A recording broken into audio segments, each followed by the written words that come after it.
من الشیطان اللعین الرجیم بسم اللہ الرحمن الرحیم الحمد للہ الذی لا یفرغ المنع والجمود ولا یبدیہ العطاء والجود اذ کل معتن منتقص سواه وكل مانع مذموم ما خلا هو المنان بفوائد النعم وعوائد المزيد والقسم الحمد لله الذي هدانا لهذا وما كنا لنهتدي لولا أن هدانا الله الصلاة والسلام والتحية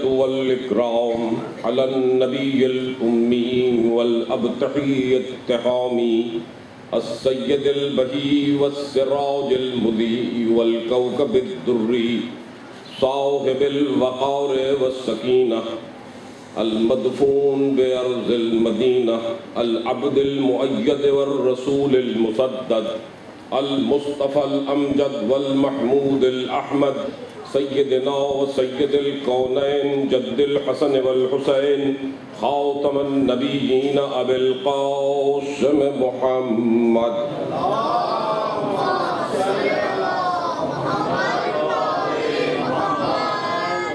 وأهل بيته الطيبين الطاهرين المظلومين المعصومين الذين أذهب الله عنهم الرجس وطهرهم تطهيرا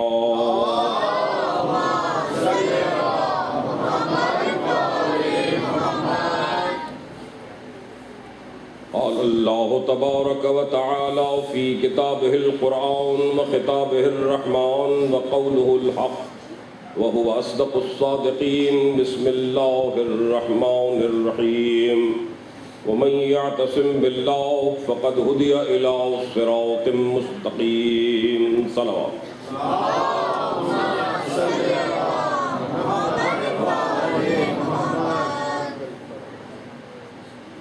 عزیزان گرامی، اگرچہ شیرازی صاحب نے اپنے حفظات بھائی کے ارتحال اور ان کی شہادت کا ذکر کیا، ہم سب کے دل، آپ سب میرے ساتھ اس میں شریک ہیں، میری بیٹیاں، مائیں، بہنیں، سب، اور جہاں جہاں یہ ہماری آواز جا رہی ہے، ہم جو چلے گئے ان کے غم میں بھی شریک ہیں اور ان کے فخر میں بھی شریک ہیں، کیونکہ ان کو جو رتبہ ملا وہ بہت بلند رتبہ ہے، اور دعا کرتے ہیں کہ اللہ ہمیں بھی ان کی ارواح سے ملحق کر دے۔ اسی الحاق اور ان کے درجات کی بلندی کے لیے کہ جوار امام میں ان کو بلند تر درجہ مل جائے، ایک مرتبہ پھر میں آپ سے گزارش کروں گا کہ سورہ فاتحہ پڑھیں۔ بسم اللہ۔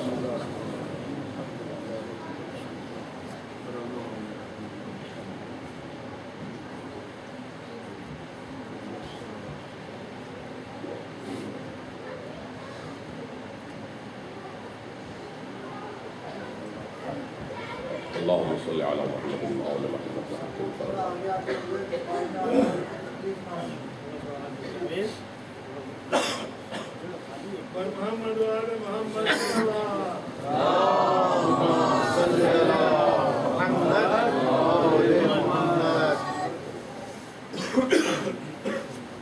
اس مقام کی بلندی کو، اس راہ ہدایت پہ جن کی زندگیاں کام آ جائیں، گویا ان کو حیات جاویدانی عطا ہو جاتی ہے۔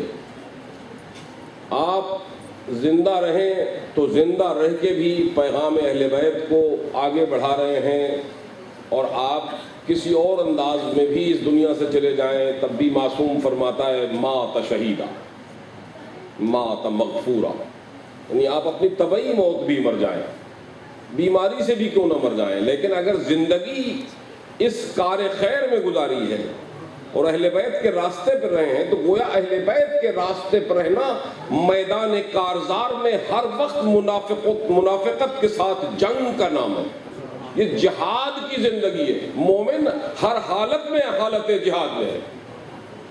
اور جن لوگوں کو باقاعدہ ٹارگٹ کر کے اور جن لوگوں کو مظلومیت کی موت مارا گیا ہو، ان کا الحاق اپنے معصوم امام کے ساتھ اور زیادہ قریب تر ہو جاتا ہے.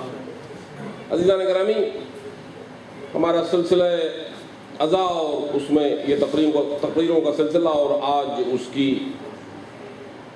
7ویں مجلس. ایک مرتبہ پھر خدائے بزرگ و برتر کا حمد اور اس کا شکر ادا کرتے ہوئے آگے بڑھ رہا ہوں.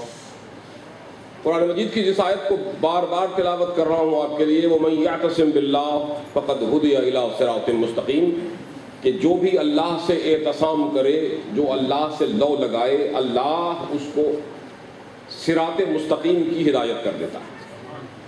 اور یہی صراط مستقیم ہم ڈھونڈتے آ رہے ہیں. دیکھنا یہ ہے کہ یہ صراط مستقیم ہے کن لوگوں کا راستہ اور کس انداز میں اعتصام کیا جائے.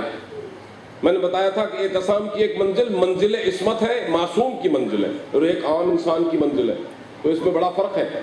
مگر ہر ایک انسان، خواہ وہ معصوم ہو یا غیر معصوم، حالت نماز میں، اور نماز جو 5 وقتہ واجب ہے، اس ہر نماز میں، خواہ وہ 2 رکعتی ہو، 6 رکعتی ہو یا 4 رکعتی ہو، آپ سورہ حمد کی تلاوت کرتے ہیں. کہ جس نماز میں سورہ حمد نہ ہو اس کو نماز نہیں کہہ سکتے. سورہ حمد کی اتنی اہمیت ہے. سورہ حمد کی اہمیت پر کبھی کبھی مجھے یہ خیال آتا ہے کہ اگر ہم ان اتنی اہمیتوں کو، آج کل تو ٹیکنالوجی بہت آگے چلی گئی ہے نا، تو اگر ہم اس اہمیت کو زیادہ اجاگر کریں گے تو ہو سکتا ہے کہ کل کی آنے والی مسلمانوں کی نسل جس طرح ماضی میں اس نے بسم اللہ الرحمن الرحیم کو کہنا بند کر دیا تھا، سورہ حمد کو بھی پڑھنا چھوڑ دے گی. یہ میں ان کے لیے کہہ رہا ہوں جن کو اہل بیت سے عداوت ہے. ہمیں تو حکم ہے کہ جہاں بسم اللہ الرحمن الرحیم آ جائے تو ہمیں بالجہر پڑھنا، چھپا کے نہیں پڑھنا. معصوم کا فرمان ہے. یعنی جو نمازیں جن میں جہریہ بلند آواز میں پڑھنے سے روکا گیا، مگر جہاں بسم اللہ الرحمن الرحیم پڑھی جائے حکم ہے وہ بالجہر پڑھی جائے، بلند آواز سے پڑھی جائے. اور اس بلند آواز کا ایک پیمانہ یہ ہے کہ اتنی تو بلند ہو کہ جب وہ پڑھے تو منہ سے نکل کے کان کے پردے سے کم از کم اپنے ہی پردے سے ٹکرا جائے. تو یہ بالجہر کہلاتی. نمازوں میں یہی حکم ہے کہ کچھ نمازیں جہریہ ہیں، ان کو قرأت کے ساتھ بلند آواز سے پڑھنا ہے، کچھ اخفاتی ہیں، ان کو آہستہ آہستہ پڑھنا ہے. بہرحال میں یہ تو ماشاءاللہ آپ سب لوگ بہت اچھی طرح جانتے ہیں، اہل بیت کا بچہ، اور جو نہیں جانتے ان سے تو میرے کل سے گزارش کر رہا ہوں کہ بھائی یہ سب چیزیں بہت آسانی سے آپ کی سمجھ میں آ جائیں گی، آپ کے بچوں کو بھی پتہ چل جائے گا اگر آپ کا اپنا کوئی سینٹر ہو جائے. اور انشاءاللہ اس کے لیے سلسلہ چل رہا ہے. میں نے بھی شرائی صاحب سے کہا کہ میں نے اپنے فقیرانہ انداز میں مولا سے توسل بھی کیا ہے، تو آپ انشاءاللہ جلدی دیکھیں گے کہ یہاں یہ انقلابی تبدیلی بھی آ جائے گی. سلام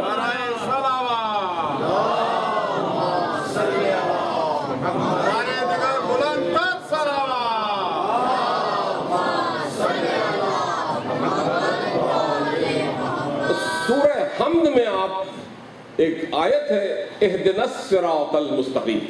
اسی لیے میں نے جو آیت کا انتخاب کیا میرے ذہن میں یہ بات موجود تھی کہ اتنی آسان آیت ہونی چاہیے کہ بچے کو اس کا پتہ ہو کہ یہ صراط مستقیم ہے کوئی چیز.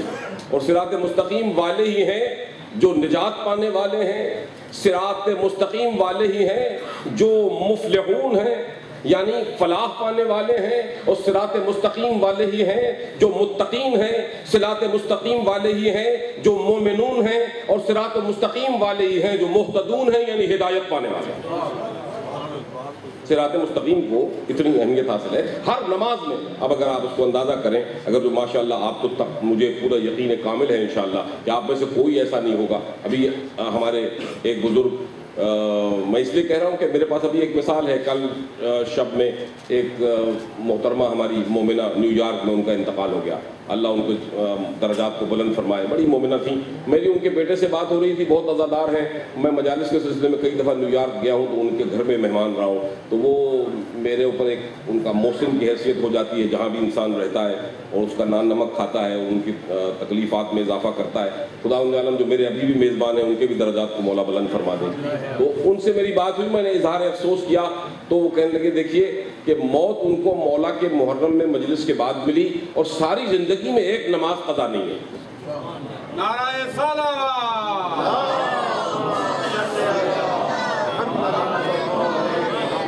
ہے نا ہمارے لیے یہ فخر کی بات کہ ہماری بندے تو بندے، عورتوں کے لیے تو بڑی مشکل ہوتی ہے نا کئی دفعہ، بچوں کا پالنا، اولادوں کو پروان چڑھانا، گھر کا کام سنبھالنا، ان کے کام تو بہت زیادہ ہے۔ اگر آپ اس کو اگر غور سے دیکھنا چاہیں تو پھر آپ کو پتہ چلتا ہے۔ اسی لیے جو اللہ نے ماں کا جو درجہ ہے اس کو اتنا بلند کیوں کیا ہے؟ ہر ایک منزل پر قربانی کا پیکر ہے ماں، تو ہر ایک جو بچی ہے کسی نہ کسی منزل پر جا کے اس کو ماں بھی تو بننا ہے نا، تو اس کو عظمت جو حاصل ہوتی ہے، سب سے بڑی عظمت وہ ماں کی صورت میں حاصل ہوتی ہے۔ تو عزیزان گرامی، یہ ماں تھی بچوں کی، مومن بچوں کی، چلی گئی اور نماز قضا نہیں ہے، تو نماز مجھے یقین ہے اگر آپ میں سے کسی کی قضا بھی ہوگی، کم سے کم میں اپنے ارد گرد میں جتنے لوگوں کو دیکھتا ہوں ان میں ایسے لوگ ہیں اگر ان کی نماز قضا ہوئی ہوگی، ایسے ہو جاتی ہے کبھی کبھی، لیکن اس کو بھی اللہ نے، شریعت نے کہا کہ اگر تم قضائے ترتیبی ہے تو تمہارے لیے ایسا تم کہہ سکتے ہو کہ میری نماز کوئی قضا نہیں ہوئی۔ ترتیبی کیا ہے؟ کہ اتنی قضا ہوئی ہو جس کی ترتیب پتہ ہو کہ آج کی صبح کی نماز قضا تھی، کل کی ظہر کی نماز قضا تھی، اور اسی ترتیب میں انسان قضا کو ادا کر دے، تو پھر بھی اللہ کہتا ہے تم نے کوئی نماز قضا نہیں کی۔ تو اب جب لوگ بھولتے ہی چلے جائیں، بھئی ایک دفعہ ہو گئی تو آپ نے، اللہ نے اس کے لیے رکھا ہے، تو ایک منزل ہے ترتیبی کی، تو مجھے یقین ہے کہ آپ لوگ نماز میں، اور جب جو نماز پڑھنے والے ہیں، میں کہنا یہ چاہ رہا تھا کہ وہ یہ دیکھیں گے کہ الحمد اگر 2 رکعتی نماز ہے تو 2 دفعہ پڑھیں گے، 4 رکعتی ہے تو 4 مرتبہ پڑھیں گے، ہو سکتا ہے اب بعد میں ظہر اور عصر کی 2 رکعتوں میں چونکہ الحمد کو اس لیے ڈراپ کیا گیا اور تسبیحات اربع کو فضیلت دے دی کیونکہ اخفاتی نمازیں ہیں، اور حکم ہوا کہ الحمد پڑھو گے تو بسم اللہ کو بالجہر پڑھنا ہوگا۔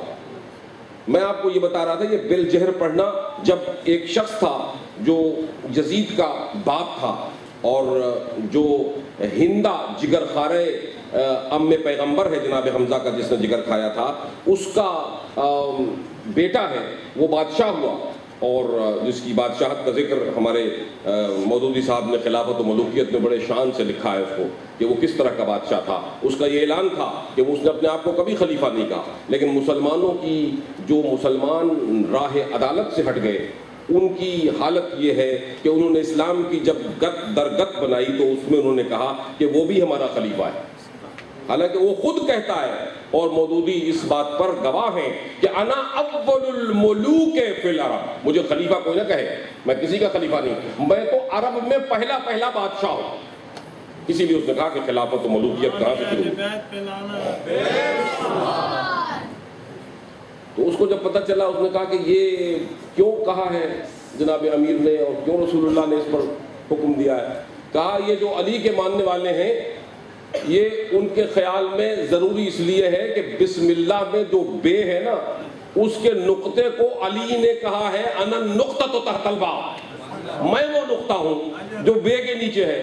تو بھئی آپ یہ دیکھیے کہ جو علی کا چاہنے والا ہو تو اب وہ بے کو اگر جان جاتا ہے تو بسم اللہ پڑھے گا تو بے بھی پڑھے گا نا، جب بے پڑھے گا تو علی کا نام لے رہا ہے نا، تو بلند آواز سے لے گا، جس طرح آپ نعرہ حیدری بلند آواز سے مارتے ہیں۔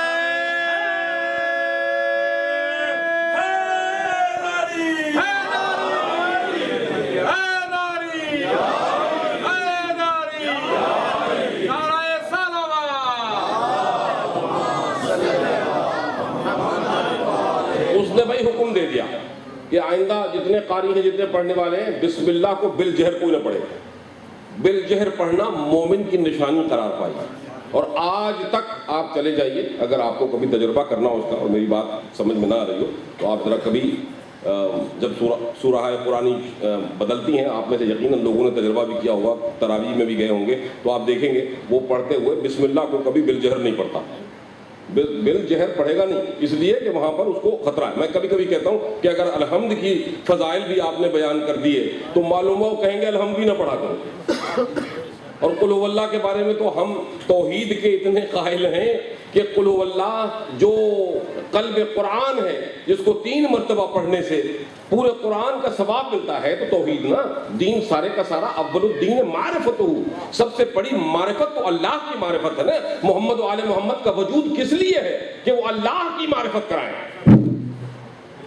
تو معرفت خدا کی معرفت ہے، جس کے اور اس معرفت کا جو حد، اس کا جو کمال ہے، وہ آل محمد کی اطاعت میں ہے۔ میں کل جو گفتگو کر رہا تھا، ایک جملہ کہتے ہوئے آپ کو آسانی کر دوں آپ کے سمجھنے کے لیے، کہ اگر کوئی شخص کسی کا حکم مانے اور اطاعت کرے، ایسے شخص کی جو کسی اور کی اطاعت نہ کرتا ہو،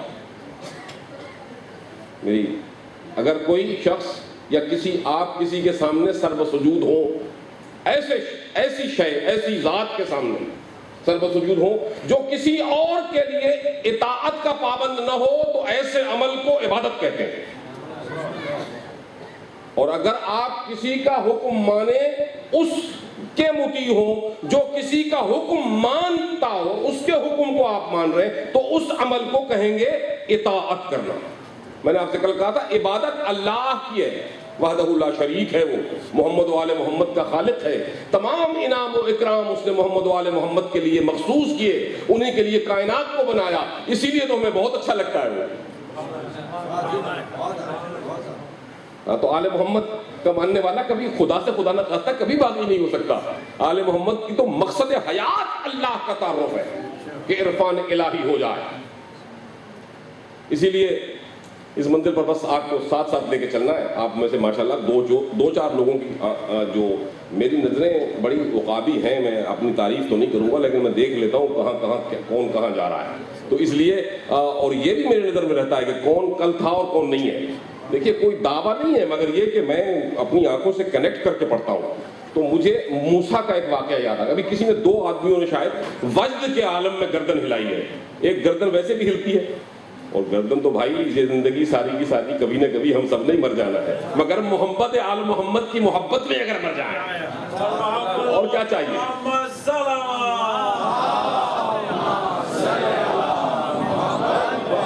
غالب کا ایک شعر ذہن میں آ گیا، آپ غالب کے لیے بھی دعائیں مغفرت کریں گے جب شعر سنیں گے۔ ہاں میرے ذہن میں آیا کہ چاہیے اچھوں کو جتنا چاہیے اچھوں کو جتنا چاہیے، وہ اگر چاہیں تو پھر کیا چاہیے۔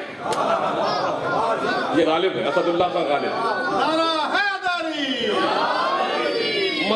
مطمع نظر یہ ہے اپنی ساری عبادتوں کا، جس کے ہم مطیع ہیں وہ ہمیں چاہتے ہیں۔ بھئی ہم تو کہتے رہتے ہیں سارے کہ ہم ان کے شیعہ ہیں، ہم اس دن کے انتظار میں ہیں جب وہ کہیں شیعتنا فی منزلتنا، آپ میرے شیعہ، ہم نے تجھے اپنی منزل پہ لے لیا۔ یہ ان کا کرم ہوگا، وہ کہہ کے گئے ہیں کہ ہم لیں گے، تو اس لیے گھبرانے کی ضرورت نہیں ہے۔ ہم گھبراتے نہیں، مومن گھبراتا نہیں۔ اب اور یہ منزل ہے تعلی کی، کہ یہ ایسی منزل ہے جس کو تعلی سے مراد یہ ہے کہ علو، بلندی کا محسوس ہونا، فخر کا دریجہ دل میں باز کرنا چاہیے۔ جس کا مولا ہو تو اس کو ناز کرنا چاہیے، یہ جوش بلی آبادی نے کہا تھا۔ تو ہم وہ فخر کا دریجہ کیسے باز کرتے ہیں؟ میں آپ کو لے چلتا ہوں حضرت موسیٰ کی طرف تھوڑی دیر کے لیے، تاکہ آپ موسیٰ نے ایک مرتبہ، کلیم اللہ تھے نا، بات کرتے کرتے اللہ سے کہا کہ یا اللہ آج میں نے ایک چیز ایسی تلاش کر لی ہے، ایسی چیز تلاش کر لی ہے کہ جو میرے پاس ہے وہ تیرے پاس نہیں ہے نا عزیزو۔ عجیب بات ہے نا، اللہ کا پیغمبر ہے اور یہ تو بڑی گستاخی دکھائی دے رہی ہے۔ میں بھی غور سے جب پڑھ رہا تھا تو میں نے غور سے ان لفظوں کو پڑھنا شروع کیا ہے، موسیٰ نے یہ کیسے کہہ دیا کہ یہ کیسے جرت ہوئی؟ کلیم اللہ کے گفتگو کی اجازت تھی، کہا میرے پاس ایک چیز ہے، تو اے اللہ تیرے پاس سب کچھ ہے مگر وہ نہیں ہے جو میرے پاس ہے، میرے پاس ایک چیز ہے۔ تو اللہ کہتا ہے موسیٰ بیان کر، کون سی ایسی چیز ہے جو میں قادر مطلق ہوں میرے پاس نہیں ہے؟ کہا اللہ یہی تو میں آج بڑی دیر کے بعد سوچتا رہا ہوں، پھر منزل پہنچاؤں گا، آج میں جب کلام کرنے جاؤں گا تو اپنے مالک سے کہوں گا میرے پاس ایک چیز ایسی ہے جو تیرے پاس نہیں ہے۔ کہا مثلوں کا، کہتے ہیں کہ مثلوں کا، تیری مثال مفقود لک، تیری مثال تیرے لیے کوئی نہیں ہے۔ یعنی پھر سے اور ساتھ لے کے چلتا ہوں، مجھے پتا ہے کہ عربی کی وجہ سے تھوڑا سا آپ کو پریشانی ہوگی، لیکن کہا کہ جیسا تو معبود ہے تیرے لیے کوئی معبود نہیں، مگر میرے پاس معبود ہے اس جیسا معبود تیرے پاس بھی نہیں. نعرہ سلام. مستی کی گفتگو ہے, یہ وجد کی گفتگو ہے. اس کو ذرا پھر غور سے سوچئے گا. مثلو کا مفقود لک و مثلو کا موجود لی, تیری مثال میرے لیے موجود ہے. اے رب میرے, تیرے جیسا رب میرے پاس ہے, اور میرے پاس جیسا رب ہے تیرے پاس ویسا رب نہیں ہے نا. ایک چیز ایسی جو تیرے پاس, دیکھیں یہ تعلی کرنے والوں کا, یہ اپنے ناز کرنے والوں کا انداز ہے, یہ پیغمبر کا انداز ہے. تو عزیزو ہم بھی اسی ناز کے اہل ہیں کہ پروردگار کائنات کی ساری ہستیوں کو, ساری مخلوقات کو چیلنج کر کے کہہ سکتے ہیں کہ کائنات کی ہر شے تمہارے پاس ہوگی, لیکن جیسا ہمارے پاس مولا ہے کسی اور کے پاس ایسا مولا نہیں.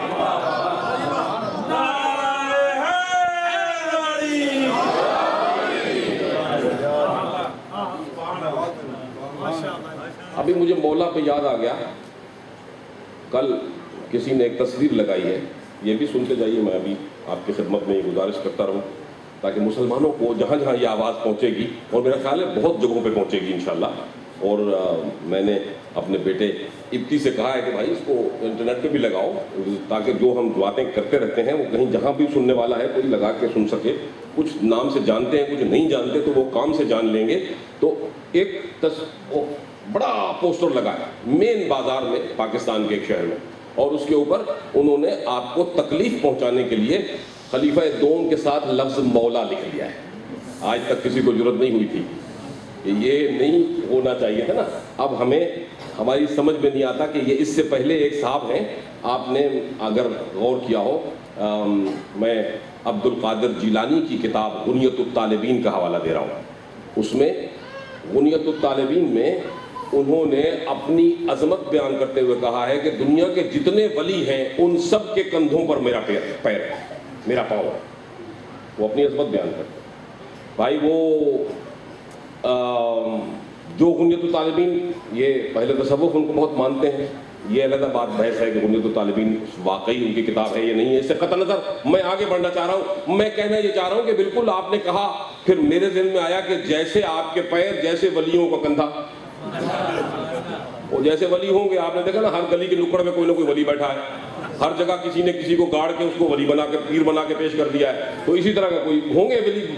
مجھے خاص اہمیت نہیں ہوئی, لیکن پھر اس کے بعد مجھے ایک دن پتا چلا کہ یہ توہین رسالت کا جو قانون پاکستان میں پاس ہوا ہے, وہاں پر ایک بیچارے کو تھوڑا سا ایک کوئی سکول کی کتاب تھی اور قاعدہ تھا, اس میں کوئی الف بے اور آیات قرآن بھی نہیں تھی, وہ بعد میں جھوٹ بولا گیا. اس نے کسی نے اس کو جلا دیا تو اس کو انہوں نے کہا اس کو سزائے موت ہونی چاہیے. میں نے سوچا بڑے خوش نصیب تھے عبد القادر جیلانی جو اس دور میں نہیں تھے, ورنہ یہ جو کہتے تھے نا کہ ولیوں کے اوپر سب ولیوں کے کاندھے پر میرا پیر ہے, اور قرآن کہہ رہا ہے انما ولیکم اللہ ورسولہ, تمہارے ولی تو اللہ اور اس کا رسول ہے. میں آگے نہیں چلتا, یہ تو دو باتیں طے ہے نا. اب والذین یؤمنون ویقیمون الصلاۃ وهم راکعون کی طرف نہیں جاتے بالفرض. ہم کہتے ہیں دو ولی تو طے شدہ ہے نا, تیسرے میں تمہیں اختلاف ہے. تو انما ولیکم اللہ ورسولہ, قرآن پکار کے کہہ رہا ہے اللہ تمہارا ولی ہے, رسول تمہارا ولی ہے. اب ہے کسی کو جرأت کہ اللہ اور رسول کو کے کندھے پر پیر رکھنا تو جدا ہے, ان کا نام لکھ کے ان پہ پیر رکھ کے دکھا دے کوئی, اسی وقت توہین رسالت بھی لگے گی, خوب مرمت ہو جائے گی, طبیعت ٹھیک ہو جائے گی جناب. لیکن کہنے والوں نے کہا بھائی یہاں مسئلہ جو صحیح ولی ہو.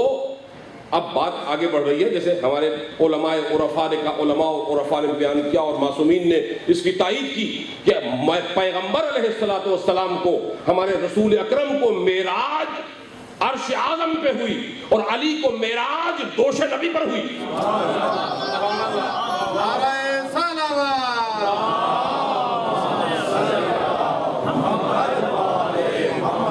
پھر میں بڑی وضاحت سے بتاتا چلوں جو میرے نوجوان سن رہے ہیں, یہ دوش نبی کو کہہ دینا آسان ہے. یہ دوش نبی کے دہنے اور بائیں پاؤں پر جو علی کھڑے ہوئے تھے اس پہ لکھا تھا لا الہ الا اللہ محمد الرسول اللہ. تو ولایت, اصلی ولایت تو وہ ہے کہ جہاں علی اگر کلمہ توحید اور کلمہ رسالت کے اوپر کھڑے ہوں تو نہ اللہ کو اعتراض ہو نہ رسول اللہ کو اعتراض ہو.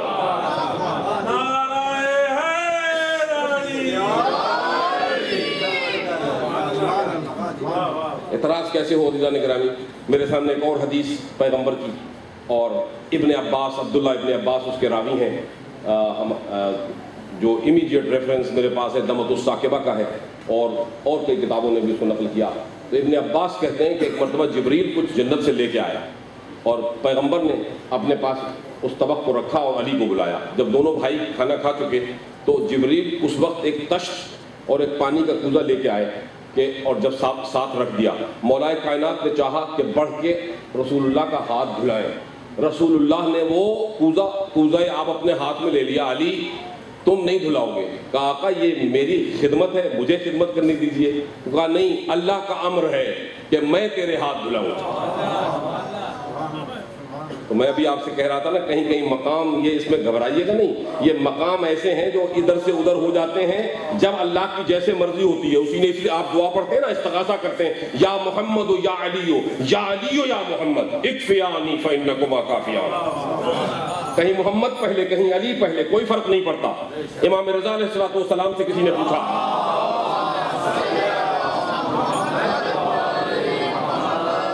یہ اولاد نرینہ لینے کی خواہش مند خواتین جب حمل ٹھہرتا ہے تو دعا کرتی ہیں کہ پروردگار تیرے حبیب کا نام محمد رکھیں گے پہلے 7 دن کم سے کم، تو یہ اس کی برکت سے بچہ پیدا ہوتا ہے، نسلیں چلتی ہیں۔ تو آپ کہتے ہیں، آپ سے پوچھا گیا کہ اگر کوئی یہ منت کرے بیٹا پیدا ہو جائے اور بعد میں محمد کی جگہ علی نام رکھ دے، اس میں کوئی حرج ہے؟ آپ نے کہا محمد علی ہے، علی محمد ہے، کوئی بات نہیں ہے۔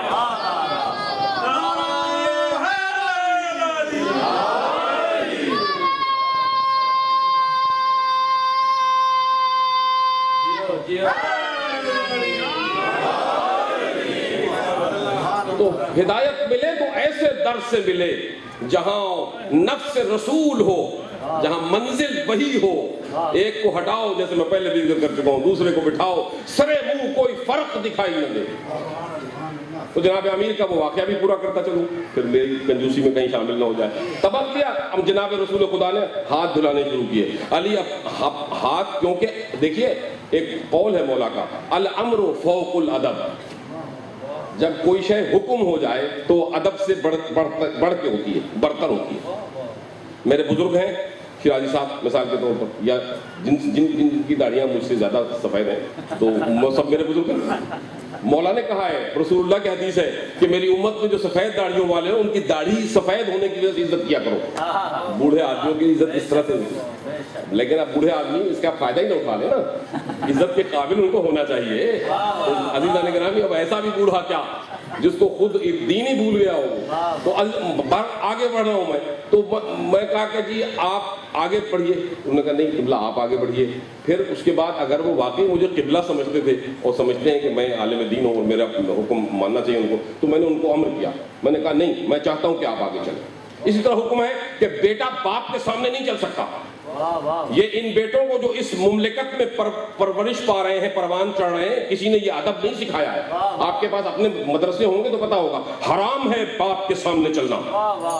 باپ کے آگے نہیں چل سکتا بیٹا، کسی حالت میں نہیں چل سکتا، کوئی لاڈ کرتے ہوئے بھی نہیں چل سکتا، اس کو چلنے کی اجازت نہیں ہے، تا وقت ہے کہ باپ حکم دے کہ آگے چلو۔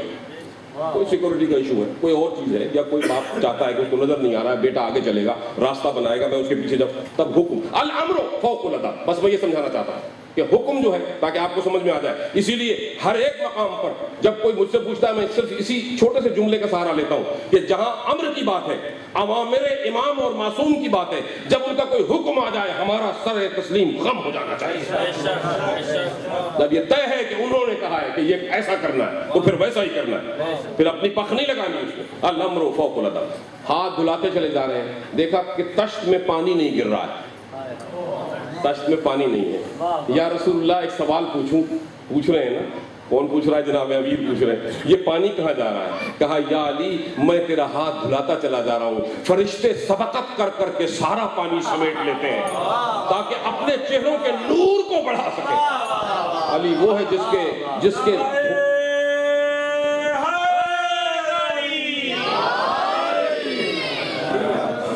کے ہاتھوں کی دھون فرشتوں کے لیے ان کے چہرے کے نور کو بڑھا دیتی ہے۔ مگر عزیزان گرامی، یہ منزلیں ساری، یہ فضائل، ان کو ایک کانٹیکسٹ میں دیکھنا بڑا ضروری ہے۔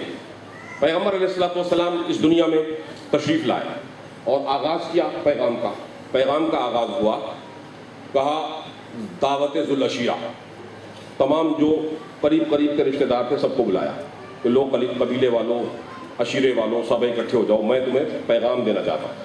آپ کو پوری دعوت کا، میں چونکہ اس طرف جا نہیں رہا ہوں تو مجھے تو صرف لفظوں کی رعایت کرتے ہوئے، ریفرنسز دیتے ہوئے آگے بڑھنا ہے۔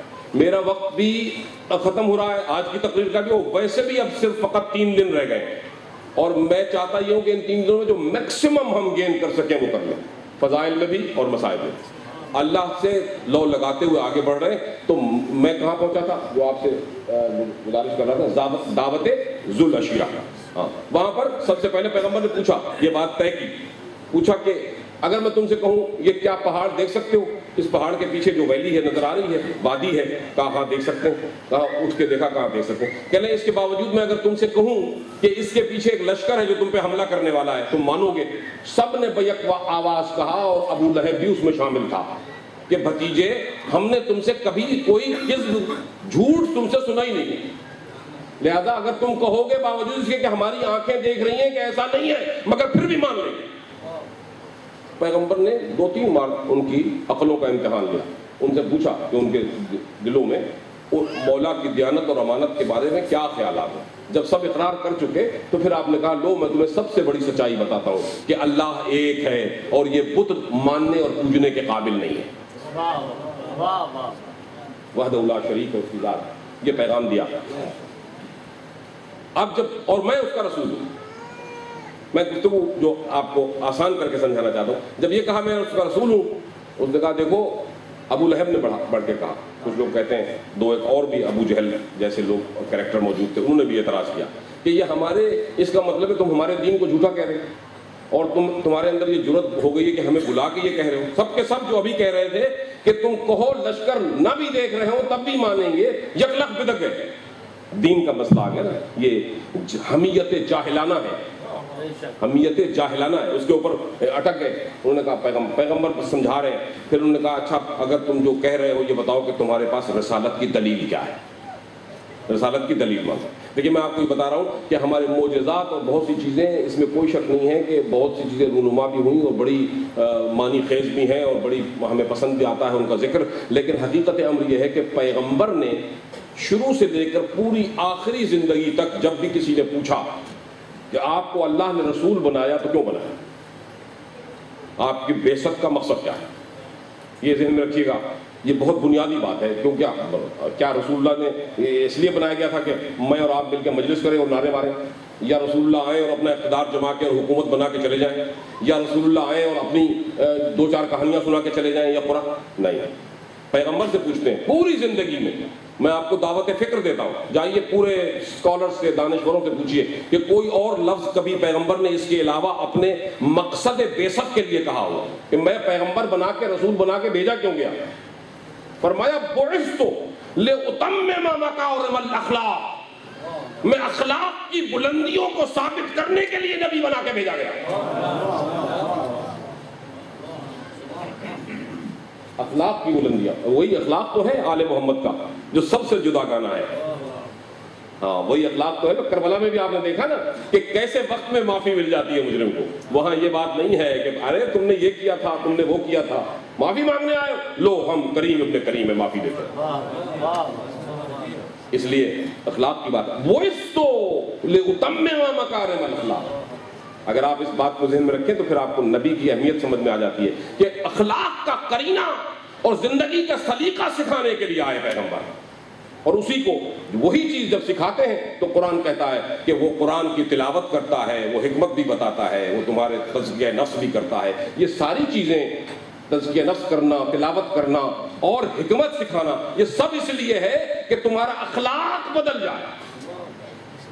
اور جب پیغمبر سے پوچھا جاتا ہے پیغمبر کا اخلاق کیا ہے، کانا خلقہ قرآن، اس کا اخلاق وہ ہے جو قرآن میں لکھا ہوا ہے، مجسم قرآن، چلتا پھرتا قرآن، پیغمبر کی ذات۔ اس لیے لقد کان لکم فی رسول اللہ اسوۃ حسنہ، یاد رکھو اے قرآن پڑھنے والوں، قرآن بار بار ببانگ دہل کہہ رہا ہے کہ میرا رسول، فقط میرے رسول کی سیرت تا قیامت کے لیے مثال ہے۔ لقد کان لکم فی رسول اللہ اسوۃ حسنہ، اسوہ حسنہ وہ راہ جو کامیابی سے ہمکنار کر دے، تلاش کرنا چاہتے ہو، میرے نبی کی زندگی پہ نظر ڈالو، میرے نبی کی زندگی پر۔ اور اسی لیے جب پوچھا گیا کہ آپ کے پاس رسالت کی دلیل کیا ہے، رسالت کی دلیل کیا؟ دعوت ذو العشیرہ، میرے ساتھ ساتھ چلیے گا، اور بس زیادہ زحمت نہیں دوں گا، طویل بیان نہیں ہے، لیکن بس اتنا کہنا چاہتا ہوں کہ ایک مرتبہ رسول نے کہا میں تمہیں کوئی معجزہ دکھاؤں، تم کیا چاہتے ہو؟ کہا نہیں، کوئی دلیل ایسی بتاؤ جس سے ہم قائل ہو جائیں۔ کہا دیکھو، پھر تم غور سے دیکھو کہ میرا بچپن تمہارے ساتھ یہیں گزرا، میری جوانی بھی یہیں گزری، نہ میرے بچپن نے کوئی غلط انگڑائی لی، نہ میری جوانی کبھی دیوانی ہوئی۔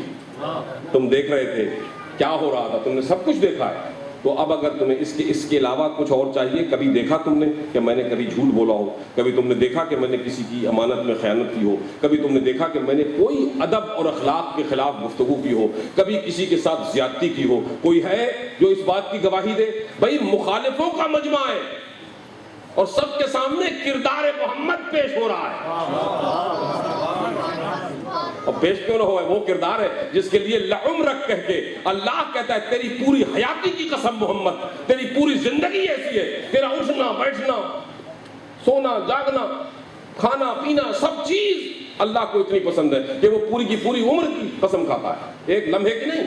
اسی لیے محمد مصطفیٰ کو پہچانو، جہاں جس نے غلطی کی اس کو آگے سلسلہ سرا نہیں ملے گا کبھی حقیقت کا۔ پیغمبر نے اپنے کردار کو پیش کیا، کردار بھی پیش ہوا۔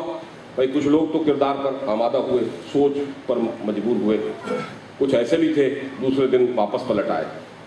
وہ تو ٹھیک ہے جو آپ نے کہا تھا، لیکن نبی جو اس سے پہلے آئے تھے وہ معجزے دکھایا کرتے تھے۔ تمہارے پاس، میرے ساتھ چل رہے ہیں نا، تمہارے پاس کوئی معجزہ ہے تو کیا معجزہ چاہتے ہو؟ کہا کہ ہم تو تب جانے کہ جو میرے ہاتھ میں کنکر ہیں وہ تمہاری نبوت کی گواہی دے۔ کہا اچھا وہ کنکر مجھے پکڑا دو۔ پیغمبر نے کنکر اپنی ہتھیلی پہ رکھے، کہا سبحوا للہ، جیسے کہا اللہ کی تسبیح کرو۔ اب دیکھیں یہ معمولی بات نہیں ہے، ساری کائنات کا نظام درہم برہم ہوتا ہے اس سلسلے میں۔ یہ جمادات کی شے ہے، اس کے پاس قوت ناطقہ نہیں ہے، بولنے کی قوت نہیں ہے، بولنے کی قوت تو حیوانوں میں بھی نہیں ہے، مطلب ایسا بولنا کہ جس سے کوئی منطق کے ساتھ کوئی عقل۔ اب وہ بول کیا رہی ہے؟ آواز آئی، اسی پتھروں نے چہک کے کہا اشہد ان لا الہ الا اللہ واشہد ان محمد رسول اللہ۔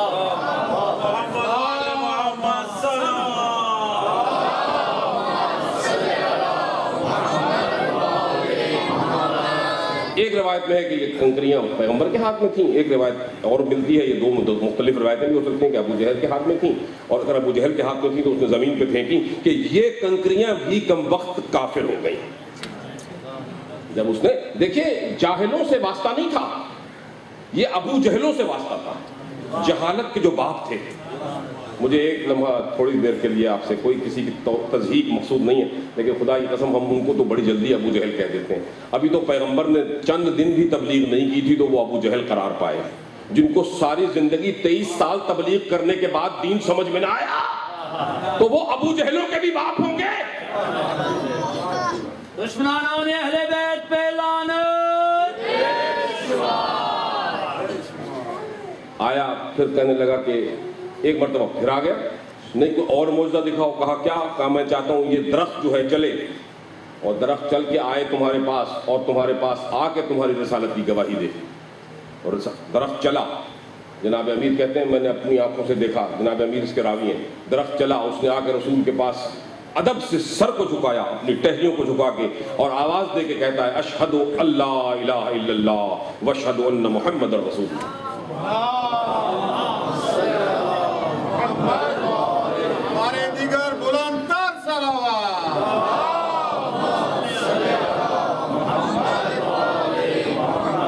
نہیں ماننا تھا عزیزوں، میں ان تمام معجزوں کو ون آفٹر دی ادر جب اس کو ایک لنک میں دیکھنے کی کوشش کرتا ہوں، اس کو بھی نہیں مانا۔ پھر وہ آئے نہیں، یہ تو آسان باتیں تھیں، یہ تو بنو ہاشم کا بہت بڑا جادوگر ہے، نقل کفر کفر نباشر، جادوگر قرار دیا. وہی بات اگر آپ دیکھیں میری تقاریر میں آپ سے کہہ رہا تھا کہ موسیٰ کی طرح پیغمبر, یہاں بھی فرعون نہیں ہے لیکن ذہنیت فرعونوں کی ہے. موسیٰ کے لیے اس نے کہا تھا کہ تم بہت بڑے جادوگر ہو تو میں بڑے جادوگر منگواؤں گا, تو اس یہاں بھی الزام یہ ہے کہ بہت بڑا جادوگر.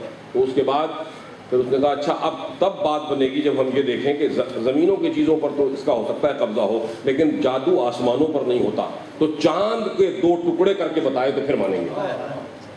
بس مختصر بات کر رہا ہوں, جب چاند کے 2 ٹکڑے ہوئے, چاند کے 2 ٹکڑے ہوئے, اب جو اس پریشانی میں ادھر یہ پریشان ہے کہ میں کیا کہوں, ادھر ملک پریشان ہے. اور ہمارے علماء تفسیر نے اور عرفا نے لکھا کہ نبی کے لیے حکم ہوا جبریل کو, جبریل نیچے جاؤ, ہمارا پیغمبر معجزات دکھا رہا ہے, اس کو ایک مرتبہ یاد کراؤ کہ اس کا کام ہے کہ اپنی وحی کو ریپیٹ کرے, کہے قل انما انا بشر مثلکم. پیغمبر تم نے اب اس سے آگے بڑھ کے معجزے دکھانے شروع کیے تو یہ بت پرست قوم ہے, تمہیں خدا سمجھ بیٹھے گی. ہم نے تمہیں خدا بنا کے نہیں پیغمبر بنا کے بھیجا. تو کہہ دو ان کی سمجھ میں نہیں آ رہا, ان کی سمجھ میں نہیں آ رہا, ان کو بتاؤ کہ میں تمہارے جیسا بشر ہوں. یوحا الیہ, اگر سمجھ میں آ جائے تو سمجھا دینا کہ میرے پاس جتنی طاقتیں ہیں وہ وحی کی طاقتیں ہیں, میرے اوپر اللہ وحی بھیجتا ہے. طاقت اس کے پاس ہے, میں فقط بشر ہوں. بظاہر تو تمہارے جیسے ہی ہوں نا, ان کو سمجھاؤ کہ آگے نہ بڑھیں. میں کہہ رہا تھا جو اصلی امین ہوتا ہے نا, یہ اس کی دیکھیے کتنے چھوٹے چھوٹے معجزے جن کے لوگوں نے کیے. کوئی جادوگر ایسا تماشا کر دیتا تھا تو وہ اپنے آپ کو خدا کہلواتا ہے. فرعون کے پاس معجزہ بھی کچھ نہیں تھا پھر بھی اپنے آپ کو خدا کہلواتا ہے. پیغمبر ایسے معجزے کر رہے ہیں اور کردار کا سب سے بڑا معجزہ دکھا رہے ہیں, اس کے باوجود ربوبیت کا دعویٰ نہیں ہے, اللہ کی ابدیت کا دعویٰ ہے. میں اس کا بندہ ہوں, یوحا الیہ. مگر فرق کو سمجھ سکو تو سمجھو, تم پہ وہی نہیں آتی. میرا کنیکشن ہے, اعتصام ہے اللہ کے ساتھ ہر وقت. میں اپنے موضوع پہ آ گیا نا, اعتصام باللہ, وہ کبھی ٹوٹنے والا تعلق نہیں ہے. تو جتنی طاقت, اب یہاں سے آپ آگے بڑھے, یہاں اسی منزل پر ہم ایک اور مثال کو بھی دیکھتے چلے نا, کہ اب اللہ کے پیغمبر کا یہ اٹوٹ رشتہ ہے, ٹوٹ نہیں سکتا. اچھا اگر نبی کا کوئی وصی ہو اور اس کی جگہ پر بیٹھنے والا ہو تو اس میں بھی تو یہ اہلیت ہونی چاہیے. اس کی اہلیت کا اندازہ دیکھیے, یہ بہت عجیب بات ہے. جب اس کی اہلیت کو آپ اندازہ دیکھتے ہیں تو سمجھ میں آتا ہے کہ وہ اتنا عظیم المرتبت ہے. اسے کسی نے پوچھا کہ یا علی, جب آپ مسجد میں بیٹھے ہوتے ہیں, آپ اپنے حجرے میں ہوتے ہیں, تو آپ سے یہ جو کی خشک روٹی ٹوٹتی نہیں ہے, پانی لگا لگا کے, گھٹنے کا زور لگا کے توڑتے ہیں. اور جو خیبر میں جو آپ نے 2 انگلیوں سے در خیبر کو اکھاڑا تھا, وہ کیسی طاقت تھی. تو آپ فرماتے ہیں یہ جو طاقت ہے یہ بشری پیکر کی طاقت ہے جس کو تم دیکھ رہے ہو, اور وہ اللہ کی طاقت تھی جو علی کی انگلیوں میں آئی.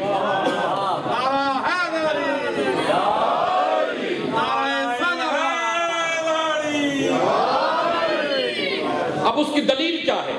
اب لوگ جو بھٹک گئے تو انہوں نے کہا کہ یہ تو طاقتیں خدا کی ساری طاقتیں ہیں, اور پیغمبر کی حدیثیں دے کے بھی کہا کہ پیغمبر نے تو کہا کہ یہ جو ہاتھ ہیں یہ انگلیاں ہیں علی کی نہیں ہے, اللہ کی. علی کو ید اللہ بھی کہہ دیا, علی کو وجہ اللہ بھی کہہ دیا, علی کو تمام مرتبے عطا کر دیے. تو اب عام انسان کے لیے تو بھٹک جانا کوئی زیادہ مشکل نہیں تھا. اگر راہ حق پہ نہ رہے, معصوم کے ساتھ تمسک نہ ہو تو بھٹک جائے گا, کہے گا یہی اللہ ہے. جب وہاں اللہ کی توحید کو خطرے میں دیکھ کے وہی بھیجتا ہے کہ کہہ دے کہ انا بشر مثلکم یوحا الیہ, تو یہاں پر جب علی کی طاقت دیکھتے ہوئے لوگ بدکتے ہیں تو علی سے پوچھتے ہیں تو یہ علی طاقت آئی کہاں سے, آپ کو یہ درجہ ملا کہاں سے؟ تو علی ایک لمحے کے لیے سر جھکا کے کہتے ہیں انا عبد من عبید محمد. جاننا چاہتے ہو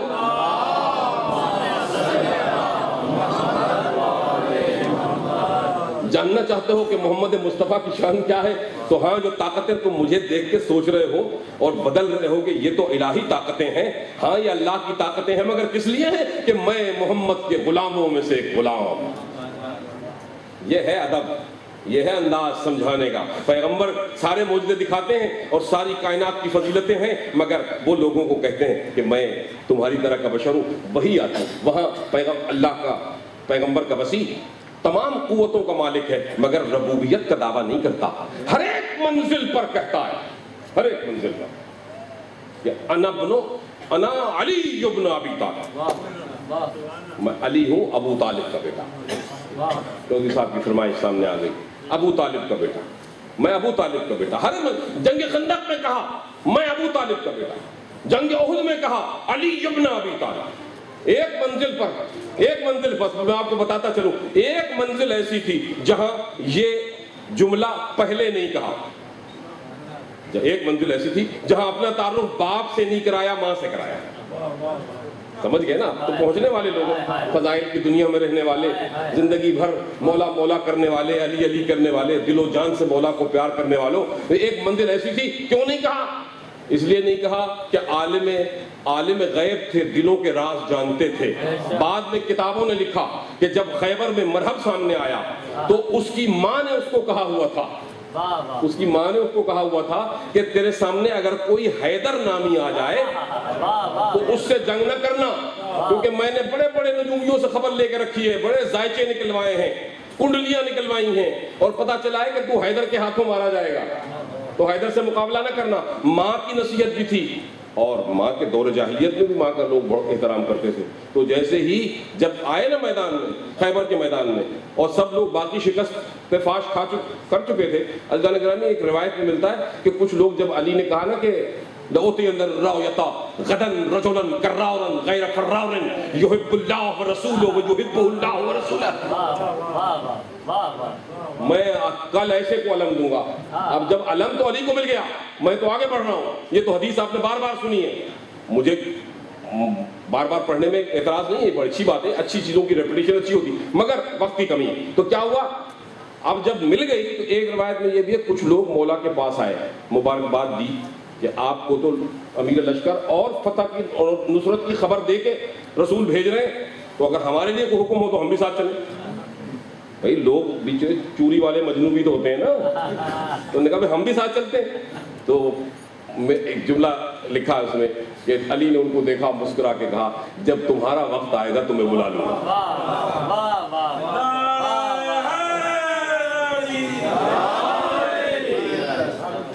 اس وقت کا انتظار کرنے یہ بیٹھ گئے. علی آگے چلے گئے، جاتے ہی جو رجز پڑھا ہے، رجز خانی کی ہے عربی میں، جب آدمی سامنے بہادر ہوتے ہیں. تو اب انہوں نے جو کہا تو ایک مرتبہ اس کو کہتے ہیں کہ تو مجھے جانتا ہے میں کون ہوں؟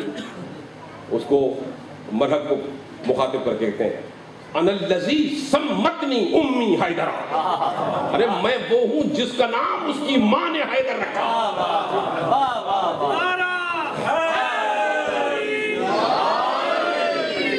اب آپ کو پتہ چل گیا یہ نعرہ حیدری کیوں امپورٹنٹ ہے. انا الذی سمتنی امی حیدر، حیدر رکھا. جیسے اس نے حیدر کا نام سنا، ماں کی وصیت اور نصیحت یاد آئی، وہ پیچھے کی طرف پلٹا. تاریخ کہتی ہے، ساری سنی شیعہ تواریخ نے لکھا ہے، اور پورا واقعہ ہے کہ وہ واپس جانا چاہتا تھا. اب واپس جیسے اس کو سمجھ میں آئے گا یار یہ تو حیدر آ گیا آج تو میری شامت آنے والی ہے، ابھی تک تو میں کچھ اس کو اہمیت نہیں دیتا تھا. اتنی دیر میں شیطان آیا آپ کے پاس. کہاں اترا؟ اس کے پاس، مرہب کے پاس، کہ مرہب تم اتنے بڑے پہلوان ہو گے، علی کو، یہ تو کل کا بچہ ہے، نعوذ باللہ من ذالک، اس کو چھوڑ کے جا رہے ہو، تمہیں کس طرح زندہ رہو گے؟ تم تو زندہ درگور ہو جاؤ گے. تمہیں اس نے اپنے دل میں کہا، یہ بھی شیطان جو نا شیطان، یہ آپ سوچ رہے ہوں گے کہ بھاگا آ گیا ہوگا کہیں کسی شکل میں، یا بہت بڑی داڑھی بڑھا کے یا مولوی بن کے یا کچھ بن کے آ گیا ہوگا. نہیں، ایسا نہیں ہے. یہ اس کو کسی شکل میں بھی آنے کی ضرورت نہیں ہے. یہ آپ کے ساتھ ساتھ رہتا ہے، اور اتنا ساتھ رہتا ہے. لَأَقْعَدُنَّ عَلَىٰ صِرَاطِكَ الْمُسْتَقِيمِ، پیغمبر کو فرما رہے ہیں کہ یہ اللہ کہہ رہا ہے کہ یہ تو تمہارے صراط مستقیم پر بیٹھا رہتا ہے. صراط مستقیم کی بات ہو رہی ہے نا، تو صراط مستقیم کی گفتگو چلے گی ابھی 2-3 دن اور، لیکن یہ ذہن میں رکھیے گا کہ شیطان وہاں بھی ہے، صراط مستقیم پر بھی ہے. صراط مستقیم پہ بیٹھا ہے، ورغلا رہا ہے. طاقت قوت کچھ نہیں ہے، مگر ایک وعدہ اس نے اللہ سے لے رکھا ہے کہ میں ورغلاؤں گا لوگوں کو. اور ساری کائنات میں تمام مسلمان شیعوں کا مذاق اڑانے والے مسلمان، مختلف مکتب فکر والے مسلمان سارے مانتے ہیں، وہ کوئی پاکستان میں ہو، لاہور میں ہو، یہاں پر ہو، میمفس میں ہو، نیو یارک میں ہو، ٹورانٹو میں، سب کو فکر یہ پڑی ہے کہیں ہمیں شیطان بدکا نہ دے، بھٹکا نہ دے۔ شیطان کے اتنے قائل کہ اللہ کو نہ مانے مگر شیطان کو ضرور مانتے ہیں۔ مگر عجیب بات ہے، میں نے ایک مجلس میں بات کی تھی ٹورانٹو میں، اللہ بھلا کرے اس نوجوان کا جو اس نے پتہ نہیں کہاں سے وہ اٹکا بیٹھا ہوگا اس بات پر، اس کی سمجھ میں بات نہیں آتی تھی، وہ آ کے بعد میں مجھے کہتا آج میری زندگی کا مسئلہ حل ہو گیا، آج سے میں نے مذہب اہل بیت اختیار کیا۔ میں نے کہا ہوا کیا؟ کہا آپ نے جب یہ بات کی میری سمجھ میں نہیں آتی تھی کہ شیطان ہر جگہ ہے، ہر ایک مانتا ہے کہ شیطان ہے، اگر اللہ کی شیطان جو اللہ کے مقابلے میں قوت ہے شیطانی وہ ہر جگہ موجود ہے، نماز میں بھی آ سکتا ہے، گھر میں بھی آ سکتا ہے، تمہارے میاں اور بیوی کے درمیان بھی آ سکتا ہے، صراط مستقیم پر بھی موجود ہے، اس کو مانتے ہو، مگر اللہ کی قوت رحمانیہ جو پیغمبروں اور حاجیوں کی صورت میں ہے ان کو حاضر اور ناظر نہیں مانتے۔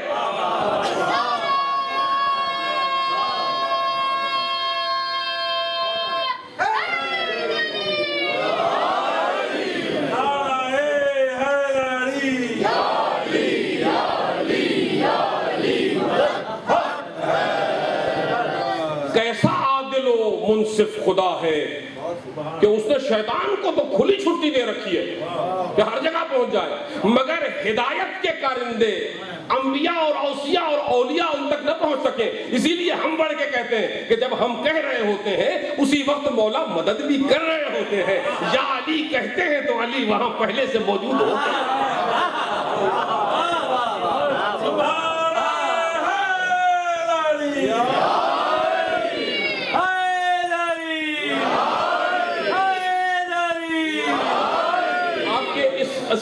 اس بستی کو دیکھ کے بس ایک جملہ کہہ کے آگے، اب اگر عقل ہے تو خدا کے لیے تم نے شیطان کا تقابل اللہ سے کر دیا ہے۔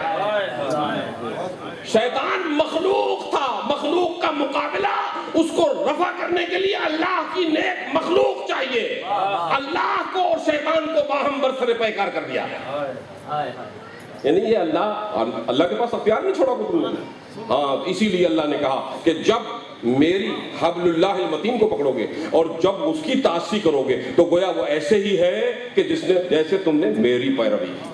اہدنا الصراط المستقیم۔ میں اپنی تقریر کے پہلی منزل سے آخری منزل کی طرف آ گیا۔ ہر نماز میں آپ نے پڑھا صراط مستقیم کی ہدایت کر دے، اور صراط مستقیم کے لیے پھر واضح کیا کہ صراط مستقیم کوئی اللہ کا راستہ نہیں ہے، اللہ کے قدم نہیں ہے کہ کسی راستے کو ٹریڈ کرے گا اور اس پر چلے گا۔ میرے مومن بھائیوں سے پوچھنے والوں کہ نماز میں غیر اللہ کا تصور کیسے آ سکتا ہے؟ یہ غیر اللہ نہیں ہے، تم اس کو غیر اللہ سمجھتے ہو، اللہ ان کو اپنا غیر نہیں سمجھتا۔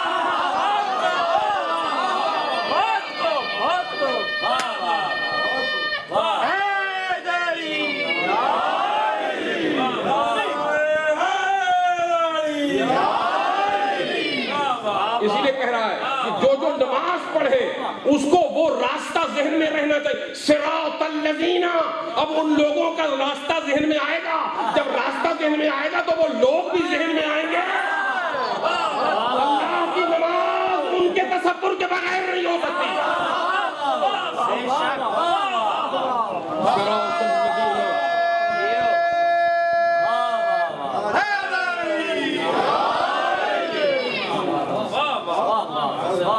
بس آ گئی کربلا، ہم پہنچے کربلا میں، اسی لیے صراط الذین انعمت علیہم، جن کو تو دیکھ رہا ہے کہ پابند سلاسل ہیں، ان کے نام پہ لوگوں کی دعائیں قبول ہوتی ہیں۔ آج بھی میں ایک منزل پر آپ کو بتاتا چلوں، یہ جو جس شہید کا ذکر آج کرنے لگے ہو نا، اس کی ماں کا ایک خیمہ گاہ میں ایک کمرہ مخصوص ہے، امام حسین کے خیمے سے، اللہ آپ کو کربلا لے جائے، دائیں جانب پر سب سے زیادہ وسیع کمرہ کس کا ہے؟ جناب ام فروخ۔ میں وہاں کھڑا سوچ رہا تھا کہ یہ بڑی بھابھی کے عظمت اور ان کے احترام کا تقاضا تھا کہ اپنے خیمے سے بھی بڑا خیمہ دیا گیا جناب ام فروا کو، اور اسی میں ایک جگہ ہے جہاں قطار اندر قطار خواتین موجود رہتی ہیں، اس کو جناب قاسم کا حجلہ عروسی کہا جاتا ہے۔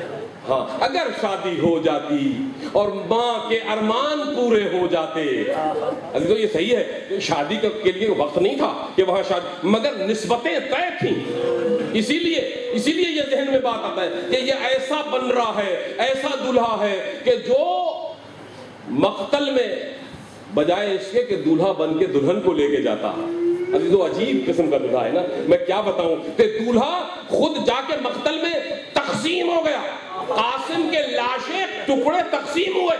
قاسم وہی ہے، ایک دفعہ پھر آپ کو ایک بتاتا چلوں کہ صراط الذین انعمت علیہم کیوں ہے، اس لیے کہ ایک مرتبہ شب عاشور میں ام فروا تلقین کر رہی ہیں، وصیت کر رہی ہیں، بیٹا امام حسن کی حسین کے بڑے بھائی کی امانت ہو، کل میری لاج رکھ لینا، میں نے بیوگی میں تمہیں پالا ہے، ساری زندگی جب کوئی بیوہ کا بچہ جوان ہوتا ہے نا تو اس کا سہاگ گویا پلٹ آتا ہے، میں نے تیرے صحروں کے خواب دیکھے ہیں، مگر میں نے ان خوابوں کو چکنا چور ہوتے بھی دیکھ سکتی ہوں، مگر فرزند فاطمہ پر آنچ نہ آنے پائے۔ بس یہ بات بتا رہی تھی، اتنے میں امام حسین خیموں کے گشت کرتے ہوئے قریب سے گزرے، ایک مرتبہ بھابھی سے اجازت لے کے خیمے میں آئے، قاسم کو دیکھا کہ ماں کی گفتگو سن رہے ہیں، اور قاسم سے گفتگو کر کے پوچھتے ہیں، قاسم موت کے لیے تیار ہو رہے ہو؟ ہاں آپ آقا، چچا جان، آپ کے قدموں میں موت آئے، اس سے بڑی سعادت کیا ہو سکتی ہے؟ کہا موت کو کیسا پاتے ہو؟ قاسم کے الفاظ، خدا کی قسم، تا ابد تا قیامت تاریخ کی جبین پر جھومر بن کے چمک رہے ہیں۔ لفظ کیا ہے؟ کہتے ہیں افلا من العسل۔ چچا جان، مجھے تو موت آپ کی نصرت میں، ولی حق کی نصرت میں، مجھے موت شہد سے بھی زیادہ میٹھی لگتی ہے۔ افلا من العسل ضرب المثل بن گیا کہ اصل سے زیادہ کوئی چیز میٹھی نہیں ہوتی، مگر جو مجاہد ہے، قاسم جیسا مجاہد، حسن کا لال، اس کو موت شہد سے بھی زیادہ میٹھی لگتی ہے، شہد سے بھی زیادہ شیریں۔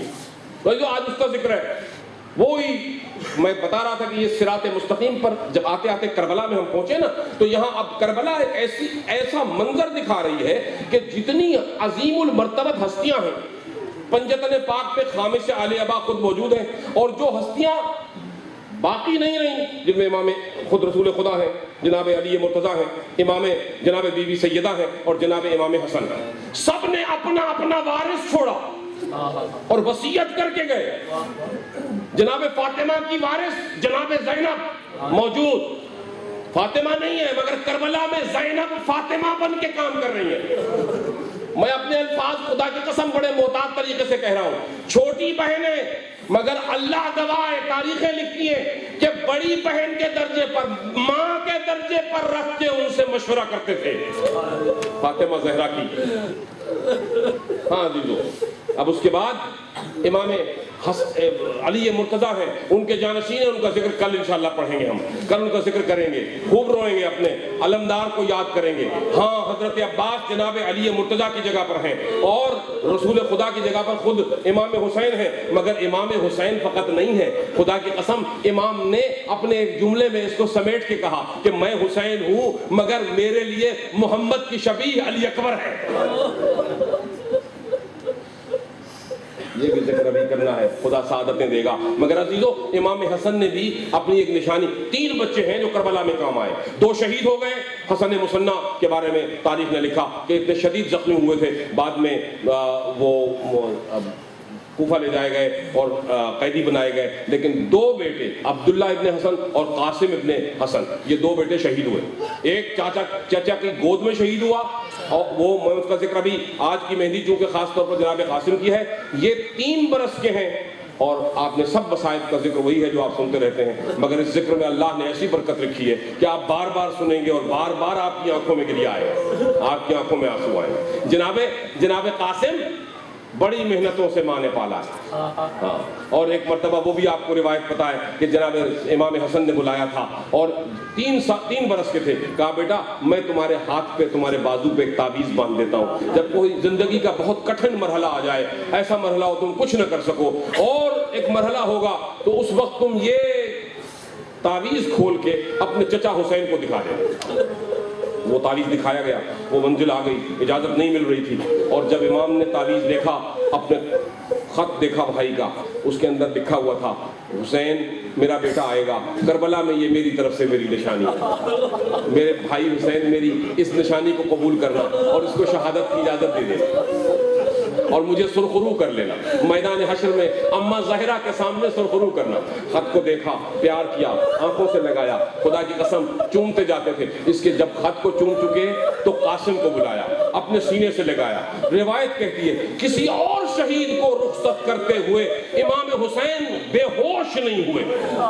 فقط یہ ایک انوکھا واقعہ ہوا کہ حسین جیسا صابروں کا سلطان جناب قاسم کو گلے لگا کے اتنا رویا, دونوں چچا بھتیجے اتنے روئے کہ دونوں بے ہوش ہو. یہ روایت میں تو لکھا ہے, مگر روایت والے سے اب ہم تو اس وقت تو پوچھ سکتا ہوں میں حسین کے ایک ادنا ذاکر کی حیثیت سے, بھائی جب دونوں چچا اور بھتیجے بے ہوش ہو گئے تو بے ہوش جب کوئی ہو جاتا ہے, ہوش میں لانے کے لیے پانی کے چھینٹے دیے جاتے ہیں نا. آپ چلے گئے, اللہ آپ کی عزاداری کو قبول فرمائے. اتنا پانی بھی خیام حسین میں نہیں ہے کہ حسین اور قاسم کو چھینٹے دیے جائیں. تھوڑی دیر کے بعد جب غش سے اٹھے,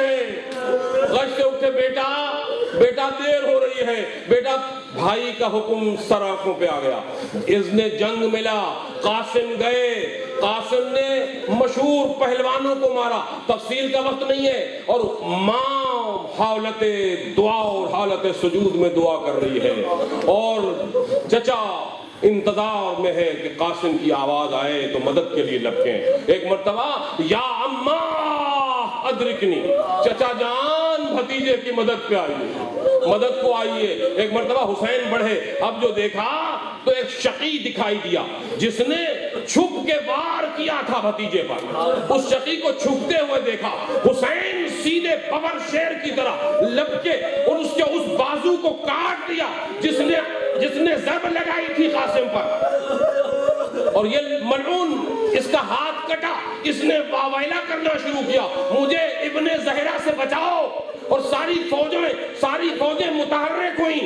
ادھر قاسم مدد کے لیے چچا کو بلا رہے ہیں, ادھر کی فوجیں ادھر چلی گئیں, اور قاسم کی آوازیں سن رہے تھے اسے, چچا میں تو ٹکڑے ٹکڑے ہو گیا, مجھے بچاؤ چچا. چچا جب لاش پہ پہنچے, جب ادھر کی ادھر فوجیں ہو گئی, سارا جسم پامال ہو گیا, ٹکڑے ٹکڑے. اب کیسے اکٹھا کریں؟ عباس کو آواز دی, عباس میں یہ ابا کو اپنی زمین پہ بچھاتا ہوں, جہاں جہاں سے تمہیں ٹکڑے ملے قاسم کے ٹکڑے اکٹھے کرو. خدا کی قسم جب رخصت کیا تھا روایت کہتی ہے نہ کوئی خود پہنائی, نہ کوئی زرہ پہنائی, نہ بختر پہنائی, کیونکہ جس قاسم جتنے نونہال تھے اس کے سائز میں کوئی چیز ملتی نہیں تھی. امام نے فقط امامہ پہنا کے بھیجا تھا, ارے فقط دولہا بنا کے بھیجا تھا. اب دولہا کے ٹکڑے ٹکڑے ہو گئے. بس مجھے آخری جملہ کہنا ہے, مجھے مرحوم حضرت زیدی صاحب قبلہ اللہ مقامہ کا ایک جملہ یاد آ رہا ہے. لاش کو اکٹھا کیا, اکٹھا کر کے زینب کے پاس آئے, فرما اپنی بھابھی کی طرف نہیں گئے, اور زینب کے پاس کھڑے ہو کے لاش کو قاسم کی ٹکڑوں کو سیدھا کر کے رکھا, اور ساتھ میں علی اکبر کی لاش پڑی تھی. ایک مرتبہ دونوں لاشوں کو اکٹھا کیا. مرحوم زیدی صاحب کہا کرتے تھے, اور اللہ کے سامنے ہاتھ بلند کیے, اللہ تیرا حسین آج غریب ہو گیا.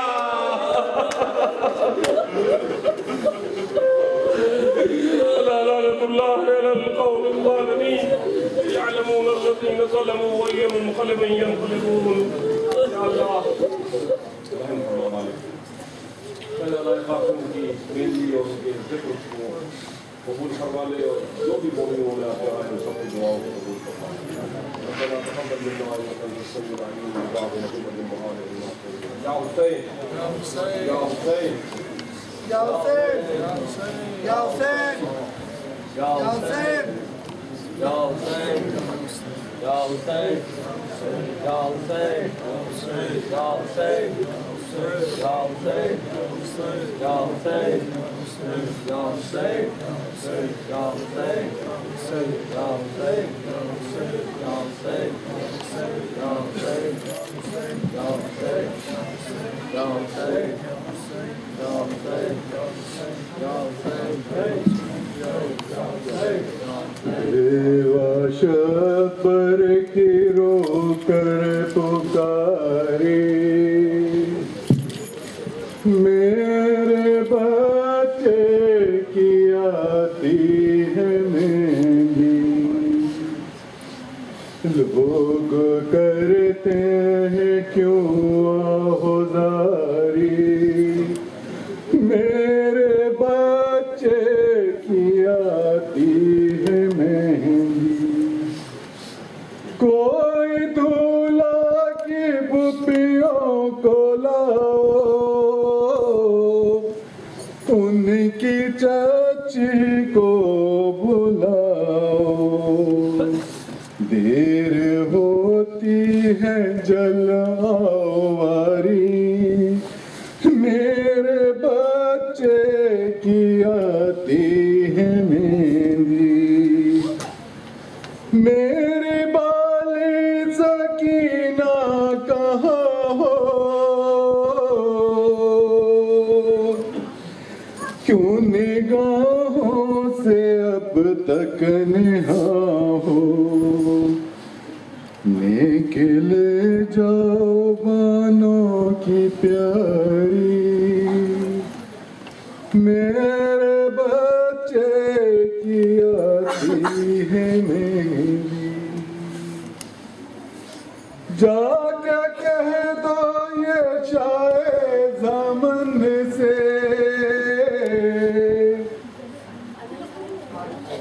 کوئی سورا کو لائے وطن سے جائے اکبر کو منگائے سواری میرے بچے کی آتی ہے مہندی جا کے شیر خدا کے نواسے